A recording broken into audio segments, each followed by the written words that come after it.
Unplug the machine. Lock the casters into place. Remove the catch tray by lifting up and pulling towards you. Remove the curling chain. Remove the catch pan mounting bracket.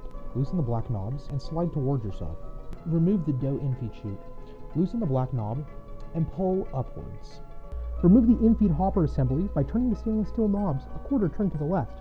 Grip the handles and gently rock the hopper assembly towards yourself. Removing the infeed tray. Tilt upwards and pull towards yourself.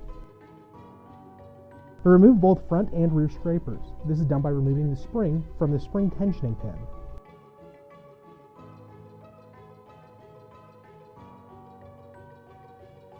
Remove the scraper blade from the aluminum scraper holder. Open the rollers to the maximum setting and wipe the dough rollers down with a soft, damp towel. Remove the molding plate by adjusting the molding plate assembly to its maximum position of 2. Remove the molding plate. Push forward and then pull towards yourself. Clean the conveyor belt using a dry, stiff nylon brush to loosen any dry dough pieces. A damp cloth can be used to wipe away any excess flour. Never clean the machine while it's operating. Wash the curling chain, scrapers, scraper assemblies, catch pan, the catch pan mounting bracket, dough infeed chute, the infeed tray, the molding plate, all in warm soapy water.